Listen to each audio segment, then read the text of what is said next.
aircraft debris litters the frozen ground north of the Arctic Circle. You know this is going to be bad. A 737 has just gone down at Resolute Bay. We kind of looked at each other in disbelief. A crash of this latitude is almost always a death sentence. This is my first plane crash. An incredible coincidence gives a handful of survivors a fighting chance. There are survivors. Repeat, there are survivors. To arrive on scene an hour after the accident was just unbelievable. The big question now, what caused one of northern Canada's deadliest air disasters?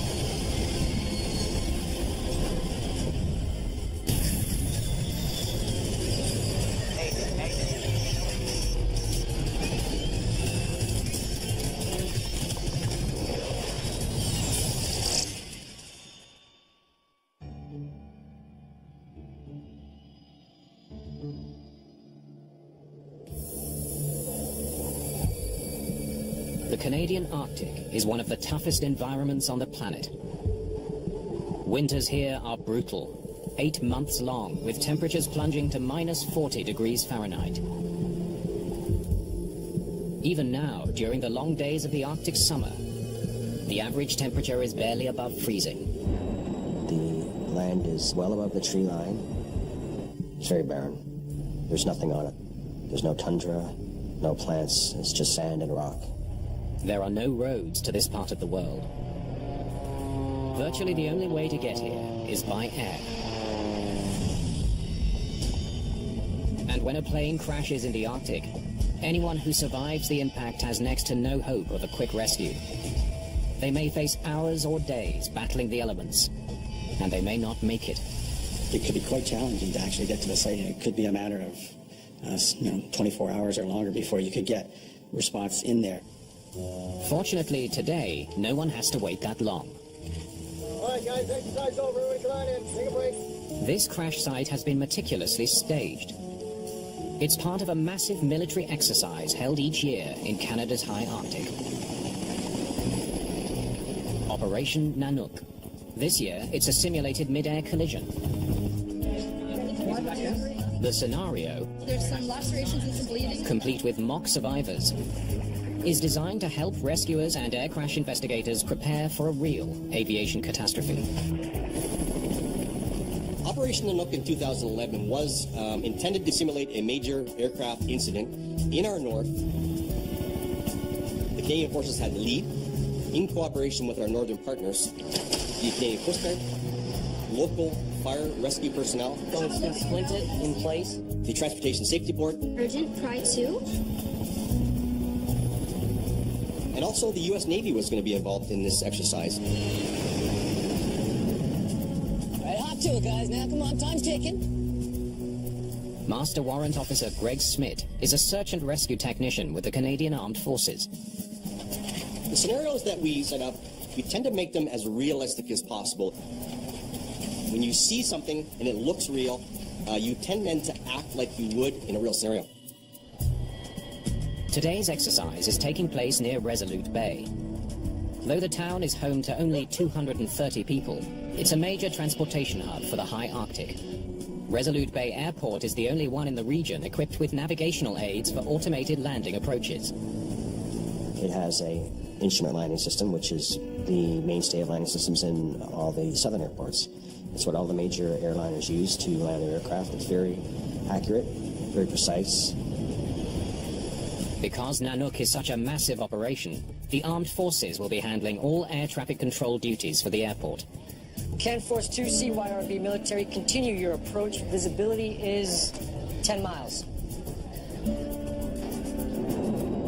One of the planes heading to Resolute Bay is an Air Force C-17. Military and medical staff taking part in Operation Nanook are on board, as well as investigators from Canada's Transportation Safety Board. I see that equipment list again. There's a lot of considerations that have to go into a deployment into a remote part of Canada's north. There's the logistics of actually getting there, and then once you're in location, surviving is part of the issue. You need shelter, you need heat, you need food and water. It's a vital training opportunity for the entire team. If the day comes where we have to use it for real, those exercises, those lessons, or identified lessons learned will pay out in dividends. CYRB military, this is First Air 6560. There's also a commercial flight approaching Resolute Bay. First Air 6560, go ahead. CYRB military, ETA at Resolute 1643. First Air Flight 6560 is a charter flying passengers and cargo to the small community. Everything from fuel to household goods, appliances, to food, to mail is flown in. Without these flights, the community would run low on supplies very quickly. To accommodate all that extra cargo, the cabin of the 737-200 has been modified into what is known as a combi configuration. Which means they carry a combination of cargo and passengers on the same deck of the airplane. Among the passengers is geologist Nicole Williamson. She's traveling with her colleague Robin Wiley to do some surveying in the north. There are also two little girls on board, Gabrielle and Cheyenne. They're on their way home after visiting their father.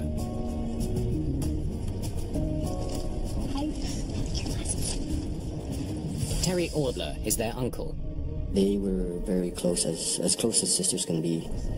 They laughed together, they played together, they got into trouble together. The 737-200 left Yellowknife an hour and a half ago. It's due to land at Resolute Bay in approximately 30 minutes. Wind 180 degrees at 8 knots. First Officer David Hare studied business before setting his sights on aviation. He joined First Air 4 years ago. First Air 6560, copy, thank you.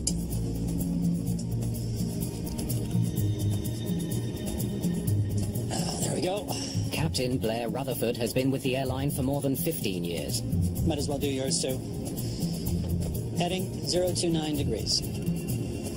Got it. This close to the magnetic North Pole, pilots need to calibrate their compasses frequently using their GPS. Okay, let's go over the approach. Okay.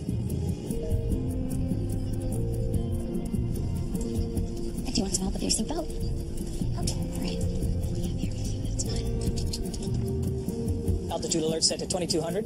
Because of the heavy fog, the crew will be relying on their autopilot during the approach. Checklist complete. Autopilot. Set. This way, they don't have to worry about lining up with the runway visually. The computer will do all the work until they're ready to touch down.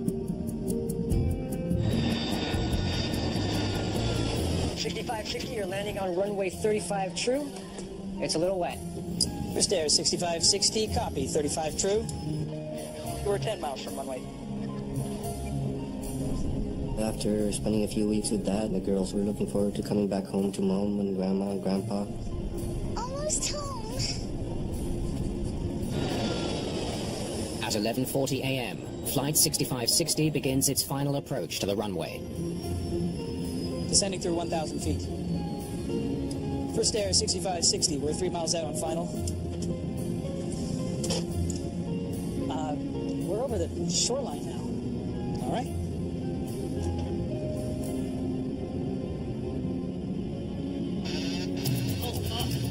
The sound of an urgent alarm fills the cockpit. Go around, go for it. It's the low altitude warning. To the pilots, it seems impossible. They don't even have the runway in sight yet. Go around! Go around, thrust. The captain decides to abort the landing, but it may be too late.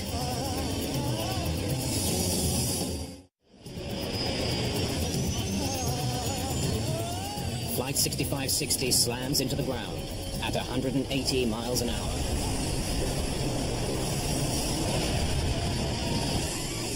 The plane skids across the crest of a hill and bursts into flames.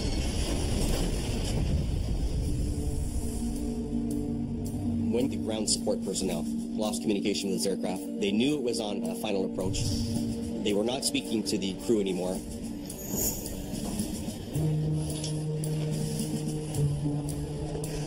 First Air 6560 should be here by now. You gotta be kidding. Try them again. Did people believe an aircraft had crashed?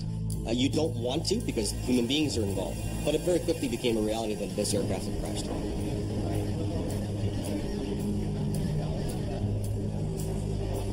A 737's just gone down in Resolute Bay. No duff.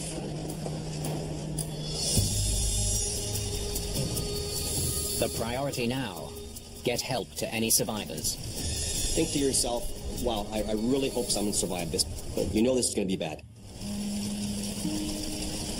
At the crash site, Gabrielle Pelkey sits alone in a nightmare. She found herself with a broken leg, cuts and bruises, and concern for her little sister Cheyenne.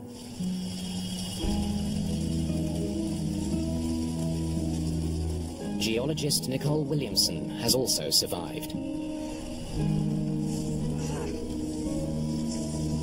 Gabrielle! Gabrielle! Oh, God. When Nicole got to Gabrielle... You're okay. You're okay. She made sure that Gabrielle was kept warm, and that was something that probably helped her with her own survival.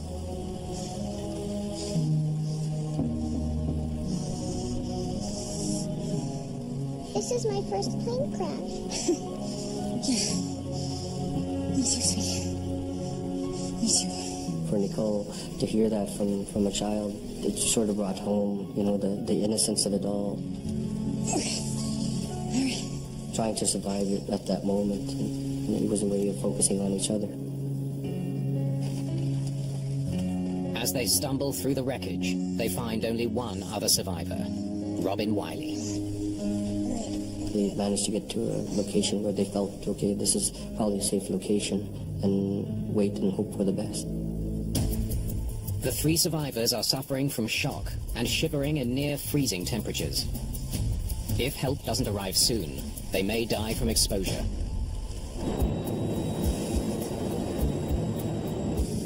News of the disaster reaches air crash investigators still in flight, including the TSB's Brian McDonald. We kind of looked at each other in disbelief, as if, you know, is somebody changing the start of the exercise to create more realism, or is this really happening? We need to hit the ground running. Now you're quickly changing gears into thinking about all the things we have to do now to get ready and start reacting to this actual accident. As the investigators touch down, they grapple with the realization that the mock exercise they were expecting is now a very real catastrophe. But there is some good news. Because of Operation Nanook, rescuers are able to reach the survivors just 20 minutes after the accident. There are survivors. Repeat, there are survivors. Having been to several aircraft crashes throughout my 20-year career, shock would be an understatement that these people had survived. They didn't appear to have any life-threatening injuries, so we elected to fairly rapidly stabilize some immediate fractures, get them on some stretchers, and get them down to a facility that could properly evaluate and treat them in an environment that was more stable. Rescuers comb through the wreckage, but they quickly realize no one else has survived the crash. 12 people are dead. Did you find Cheyenne? Including Gabrielle's sister, Cheyenne. For a child to be given that type of information, I mean, it's always a difficult moment. This is one of the worst air disasters ever in Canada's far north.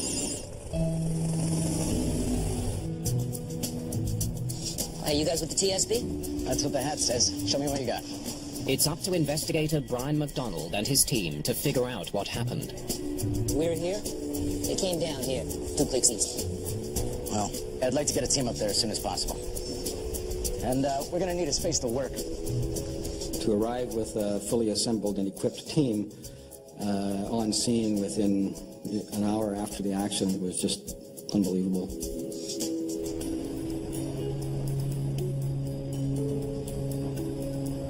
I got pretty close to the runway. The plane has crashed into the shoulder of a hill a little more than a mile east of the runway. Maybe it was the fog? We knew that the visibility had been poor earlier during the flight, so we knew that the weather was a factor that would need to be looked into.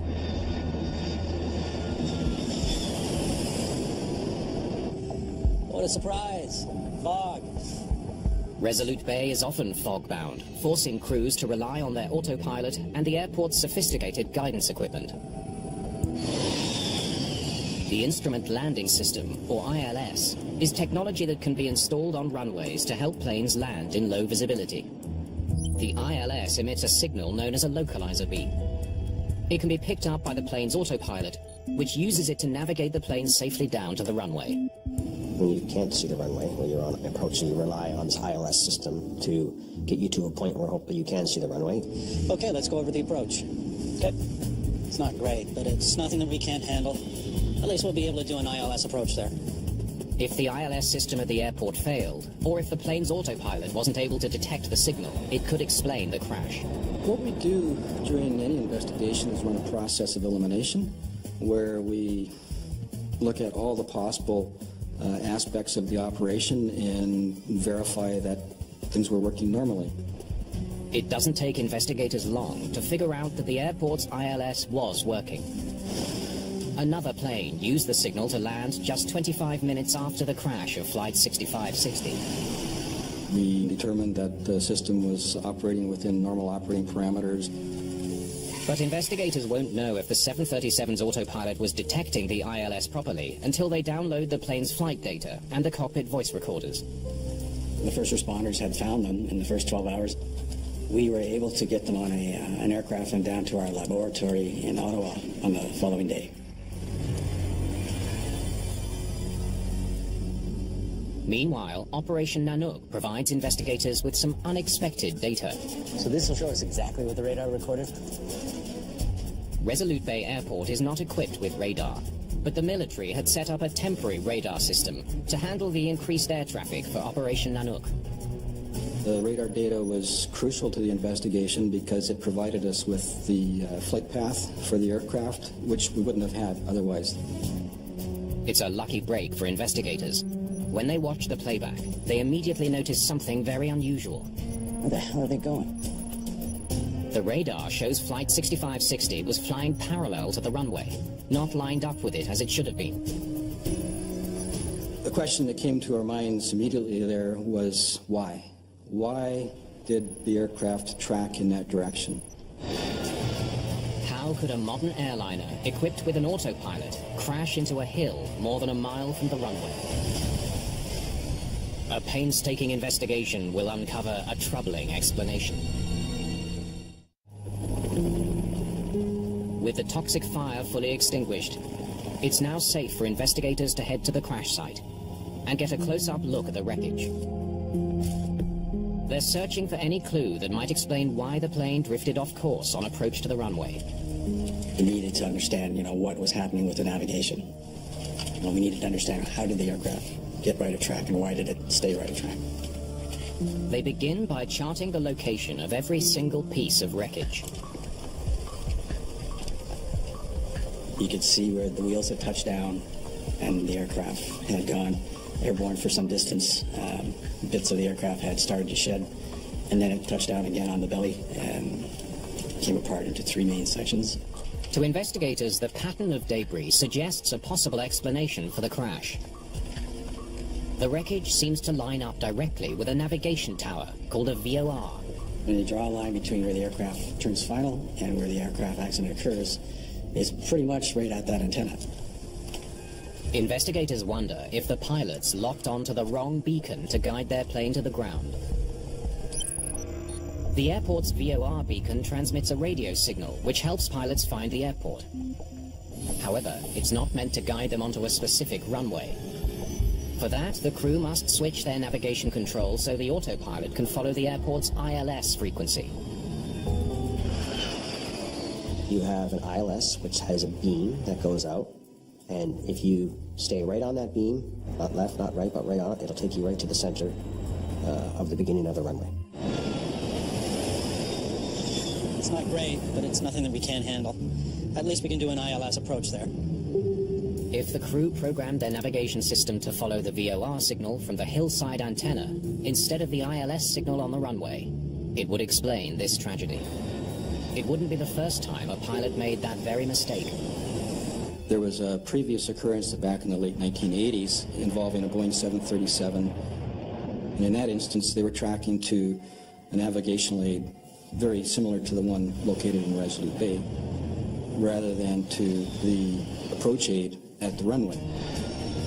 If the pilots of Flight 6560 made the same error, the heavy fog would likely have made it impossible to see the hill until it was too late. But is there any way to know for sure if that's what happened? Investigators hope the plane's cockpit voice recorder can provide the answer. All right, let's see what these guys were thinking. The TSB's John Stewart is an expert at analyzing crew conversations captured on voice recorders. The cockpit voice recorder was going to tell us what was going on inside the cockpit. What could they be seeing? What were they listening to? What were they talking about? And so I can understand their view of the world and how they were making decisions. Flaps 5. Flaps 5 selected. Initially, it doesn't sound like anything is wrong. Checklist complete. Autopilot set. Localizer alive. Glide slope alive. The first officer acknowledges the autopilot is locking onto the airport's instrument landing system. Oh, sounds like they were following the ILS signal, all right. The words glide slope alive confirm that the autopilot is homing in on the correct signal, the runway's ILS, not the VOR beacon from the hillside tower. From the cockpit voice recorder, we knew the crew was flying the ILS approach.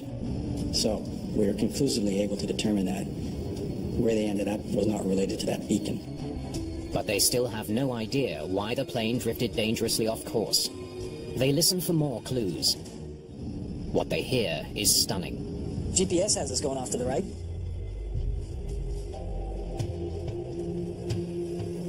The first officer knew they were off course.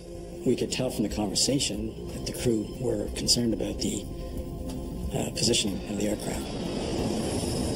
So, are we too far to the right? We'll get there. As they continue to listen, the mystery deepens. If we're going right, Resolute Hill is right of the runway. Not only did the first officer realize they were off course, he knew they were headed towards the hill next to the runway. We're not on the localizer. No, we're fine. The autopilot's tracking the localizer. I think we should abandon the approach, go around and sort this out. No, we're good. We'll continue the approach. Okay? Continuing approach. As the flight progresses, you can see in the conversation between the two of them that the two pilots have differing views as to what needs to be done. Even though they were speeding towards the hill, they continued on. Go around, go for it. Go around. Go around fast. It's a mistake that cost 12 people their lives.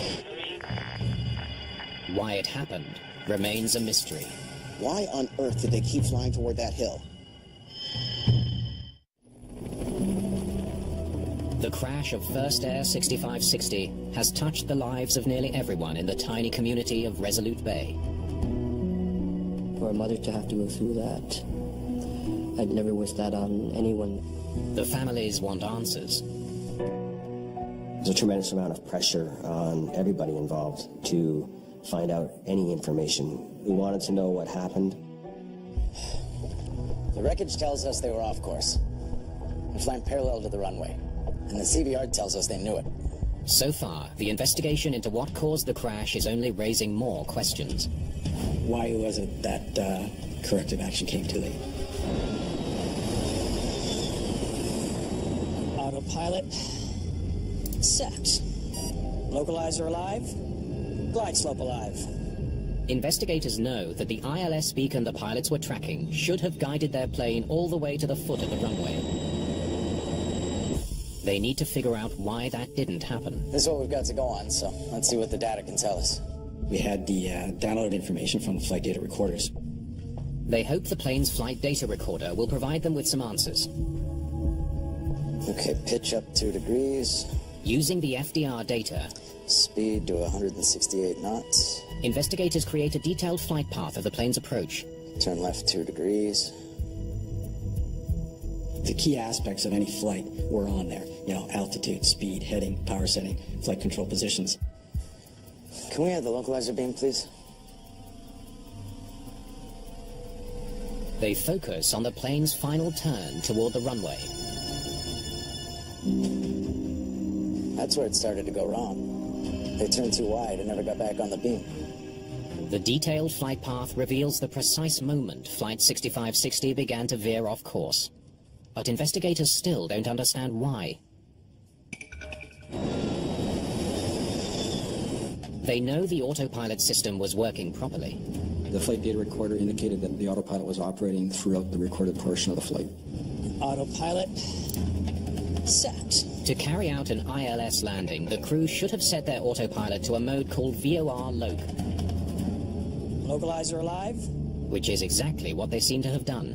We were struggling with trying to understand, how did the aircraft get off course if it was properly tuned in, switches properly set up, crew is following their processes down to do an ILS approach.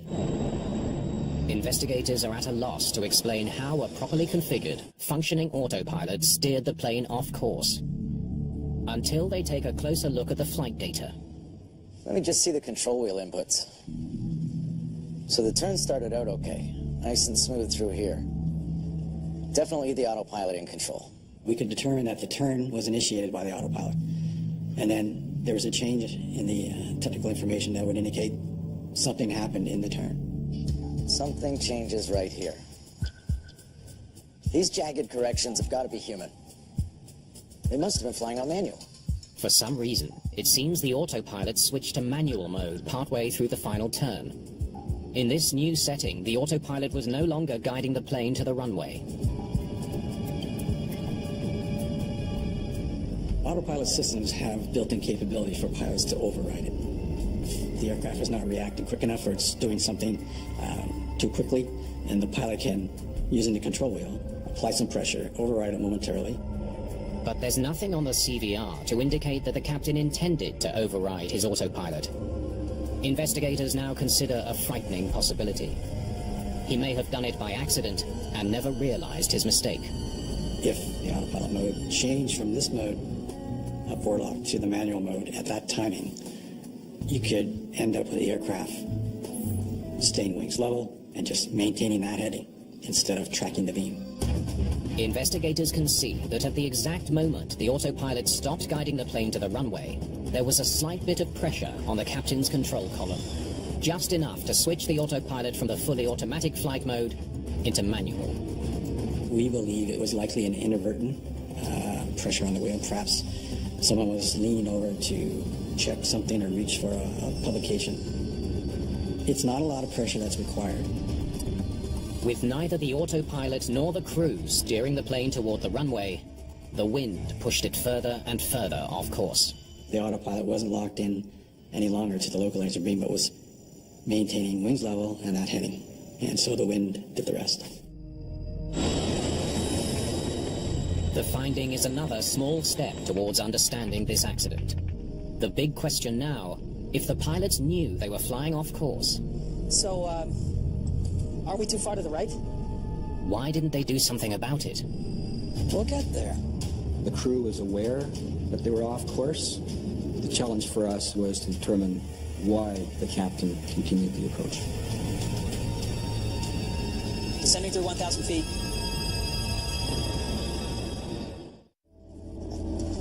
Let's see what this flight looked like from inside the cockpit. Investigators need to understand why the pilots didn't take corrective action when they saw the plane was going off course. To do that, they need to get inside the pilots' heads. The key thing that we try to do is to understand why events made sense from their point of view. I wanted to see what could each pilot see in their positions. What could they hear? What could they see of dials moving? What are the factors in that cockpit that might have led them to make the decisions they did, over and above what we'd already heard from the CVR? Using the combined information from the FDR and the CVR, investigators recreate the flight, hoping to find their answer. Autopilot set. Localizer alive? Glide slope alive. On track. Autopilot set to VOR Loc. The pilot's conversation provides an intriguing clue. First air 6560, we're 10 miles from runway 35 true. Gear down. It's clear they were both extremely busy preparing to land. Flight 6560, report 3 miles final. Flaps 15. Please repeat last transmission. Gear down, 3 green. Report 3 miles, final. There. So busy, it seems they failed to notice when the autopilot switched to the manual mode. That's where the autopilot mode switched. There's a lot going on in the cockpit also in the turn at this time. You know, they're lowering landing gear, there's some radio calls, there's flaps coming down. So they're not necessarily looking to see if there's one light in a sea of lights that's no longer lit. And there was no discussion on the CVR that day saw anything related to the autopilot mode. But there were other clear signs that the plane was not lining up with the runway. We're not on track here. We're off to the right a bit. GPS has us going off to the right. Here and here. It's as clear as day they're well off course. Both the GPS and the horizontal indicator were clearly showing the plane was drifting further and further from the runway. Yet the captain did nothing to correct the problem. Okay. What's he thinking? The answer to that critical question is finally revealed by the FDR data. His compass is drifting. He's off by about 17 degrees. An inaccurate compass reading gave Captain Rutherford the impression that his plane was flying back towards the runway. The captain had a perception that they were on a correction course back towards the localizer beam instead of actually what they were doing was paralleling. This far north, a pilot should recalibrate his compass frequently. That's because a compass will always point to the magnetic North Pole, not to the geographic North Pole, 2 different points on the globe. The further north you travel with the compass, the more inaccurate the compass is. Pilots have to use their GPS to get the true heading and adjust their instruments. There we go. Might as well do yours too. Heading 029 degrees. Investigators only hear the pilots recalibrate their compasses once during the flight, but not on final approach. The 2 compasses then drifted at different rates as they descended towards Resolute Bay. Rutherford's compass was telling him that he was flying 331 degrees, straight back towards the center line of the runway. But he was actually flying 348 degrees, straight towards the hill. The inaccurate compass reading likely convinced Captain Rutherford that his autopilot was bringing the plane back on track. Each pilot had a completely different understanding of what was going on. We're not on the localizer. No, we're fine. The autopilot's tracking the localizer. Having 2 pilots that have different perceptions of the situation is problematic. And what you need to do is bring those perceptions back together. And in this instance, that never happened. The first officer kept trying to warn the captain that they were in trouble. I think we should abandon the approach, go around and sort this out. No, we're good. We'll continue the approach. Okay? Continuing approach. As the flight progressed, the gap between each pilot's understanding of the situation widened. Green light. Gear down. 3 green. Flaps 40. Green light. You can see that things are starting to happen fairly quickly. The workload's starting to pile up. You can hear it happening in their voices. So you think it's fine? Now look, there's nothing to worry about. Same thing just happened to another pilot. We'll get back on the runway. Okay, but we're way off course. When the plane didn't head back to the runway like he thought it would, the captain couldn't understand why. Go around, go for it. By the time the crew decides to abandon the landing, Go around! Go around, thrust. it's too late to get the power they need to climb out of trouble. 2 seconds later, they slam into the hill beside the runway.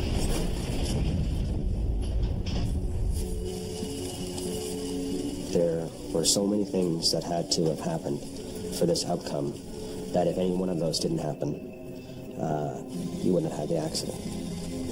The mystery of the first air disaster is finally becoming clear. But there is one last question investigators must answer. Why didn't the captain listen to the one person who was trying so hard to warn him of the impending danger? We're not on the localizer. We're fine. The autopilot's tracking the localizer. Investigators believe the captain of Flight 6560 didn't understand that his aircraft was in danger, despite his first officer's repeated warnings. GPS has us going off to the right. I counted 18 statements that the first officer made from the first time he indicated that they were off course until they collided with a hill. So you think it's fine? Now look, there's nothing to worry about. Same thing just happened to another pilot. We'll get back on the runway. Okay, but we're way off course. The first officer could see something was wrong. We're over the shoreline now. All right? But did not clearly state that he felt they were in danger. We could see that the first officer was trying a number of different tacks, talking about the GPS, talking about their relative position, trying to find different ways of approaching the problem and communicating it to the captain. Claire, I don't like this. The pilot's records paint a picture of two men with vastly different experience. First Officer Hare was new to the 737 and had fewer than 5,000 hours in the air. Captain Rutherford had more than twice as many hours in the cockpit and much more experience flying in the north. Yet for some reason he didn't pick up on what First Officer Hare was trying to tell him. They weren't resolving the problem. And so the questions keep piling up. Why does the first officer keep focusing on this? We should be configured, we're not. So his problems are mounting up and mounting up. It gets harder to pull yourself out of all of those things that you need to put right. Maybe we should go around.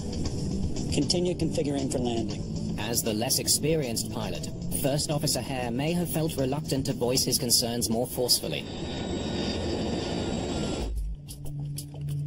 As a result of their conclusions, the TSB makes some important recommendations. Our job is to illuminate where the deficiencies are, and the industry and the regulator would take action to mitigate those risks. That's why the Transportation Safety Board exists. The Safety Board urges First Air to review how pilots calibrate their compass. And to institute clear policies on how first officers should take control in dangerous situations.